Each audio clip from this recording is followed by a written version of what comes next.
We are on Cal Poly Pomona's campus at the W.K. Kellogg Arabian Horse Center, and I'm here with Dr. Alderson. How you doing? Good. Good. Well, thanks for having us out here. Tell us a little bit about this facility. Well, the facility started in 1925 when Mr. Kellogg came out from Battle Creek, Michigan, and decided he wanted an Arabian horse ranch. So he went all over the world buying the best Arabians that money could buy at that time. And we have about 100 purebred Arabians that most of them, the majority of them, go back to those original horses he imported, mainly from England in 1925. We're the oldest established breeding program of Arabian horses in the United States. Right here in Pomona? Right here in Pomona, and we'll be 100 years old in 2025. When this place became in existence and you having Arabian horses here, what was the main purpose? Was it to breed? Well, Mr. Kellogg, as a child, his neighbor had an Arabian horse, and his neighbor sold that horse, and that was his favorite horse. And he vowed then if he ever got the money, he would have an Arabian horse ranch. So he was deciding between Santa Barbara and Pomona, and he literally flipped a coin on the road and chose Pomona. Now, in the 20s and 30s, this was the place to be. There were movie stars. The horses were used in many of the famous movies like Rudolph Valentino, and all the stars would come out for photo shoots with the Arabians. And they had 2 Sunday shows, one at 10 in the morning and one at 3 p.m. in the afternoon, and the stands were full. And we've got pictures of Model A's all around the Sunday shows, because literally it was one of the major attractions in Southern California all the way up until the 40s. And now we still maintain that tradition. We have the Sunday shows the first Sunday of every month during the school year. Now, this is part of why we came out here, because when we learned more about you guys and realized that obviously it's on the university campus here, but at the same time it's open to the public. How, right. I mean, open to the public how? Well, we get tours that come through, school kids, tour buses. We do the tours for free because we're a public institution. We have over 10,000 visitors a year. I understand you also have these shows that are part of the tradition of the facility as well, right? Part of the tradition, and as one of the clauses for the state to get the land, Mr. Kellogg said, you have to continue to have our Sunday shows exhibiting my Arabian horses. Wow. So we still have the Sunday shows on the first Sunday of every month during the school year at 2 p.m. Wow. And so we exhibit all kinds of Arabians. We have side saddle, we have jumping, we have English pleasure, we have a trick horse.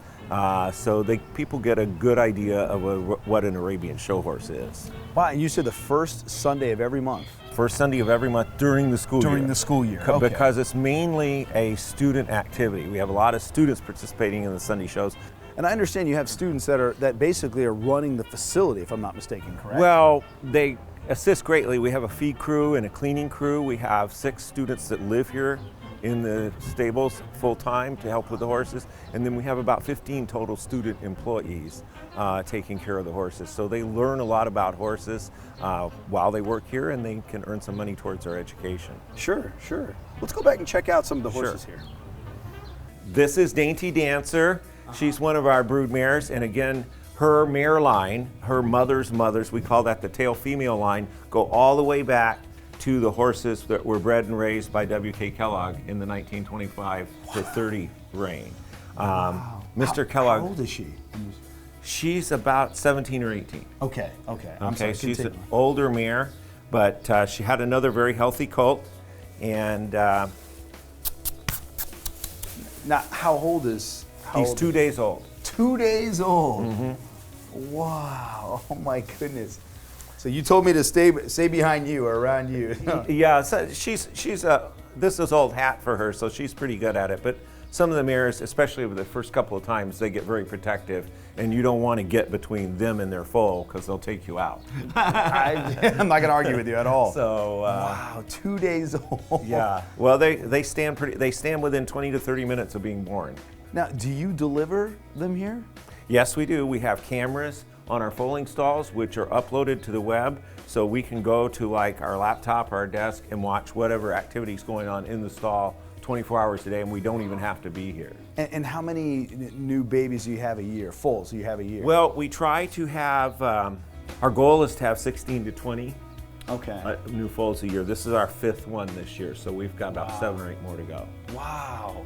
And do they just become part of the family here? Do they move on and go on farms themselves? Well, what happens with the foals is we select a small number out of each foal crop, anywhere from 2 or 3 or 4, to stay here on the ranch to be our highest quality breeding animals. And then the rest go either into usage in the Sunday shows, student programs, or we sell them to the public. And then that revenue helps us support the stable. Sure. And this has been going on for, you said, almost... This has been going on since 1925. This is a practice of both, there's some students in here from the intercollegiate horse show team, which goes out and competes against other colleges who have horse show teams. And then some of the students in this group are part of our drill team. And we have about 40 students total in that program. They have several practices a week, and then they also participate in the Sunday shows. Now with both of those clubs, they're supported by the student body, and a student can come in with no riding experience. And we have coaches and horses available that are appropriate for them, and they can gradually work up their abilities as an equestrian rider. And we actually recruit riders from other colleges who have more expertise. We'll go to equestrian events and say, hey, come to Cal Poly and be on our horse show team or be on our Sunday show team, and so that we can bring in students who already have some expertise and we don't have to train them from the ground level up. Wow. When the guy's standing in the middle and the horse is going around, what is that for? That's called lunging. Okay. And that's a form of exercise. Oh. Okay, sometimes we will do lunging when we don't have time to ride them or it's not their day to be ridden. Sometimes we'll do lunging so they can get off some of their extra energy before we go ahead and get on them to ride them. Wow. So sometimes you don't want to get on a really fresh horse that has all this energy and wants to buck, so you might lunge them a bit and get them tired out a little bit, then you get on them. The foal pole that you have over on the other side, what is that for? Well, the foal pole is actually, we run a pink or a blue flag up whenever a foal is born, so everybody on campus can see what kind of baby we have. So if it's a boy, they get a blue flag up the pole. If it's a girl, we get a pink flag up the pole. I thought it was for when they were turning around the Well, back. that's a separate device. That's called a hot walker. Oh, okay. See, years ago at the racetracks, they had to have people, when the horses got hot, you can't put them in the stall hot. You have to walk them until they cool down. Oh. So they had people they paid to walk the horses until they cool down and put them in the stall. But now they have this device that walks them automatically in the circle. So after we ride them, we put them on the hot walker to cool them down before we can put them in the stable. Interesting. Well, I want to thank you again for having us out here. Thank you for coming out. My pleasure. You bet. RSC, a one-of-a-kind place, not just here in the IE, but in the U.S. The WK Kellogg Arabian Horse Center. You got to check this place out.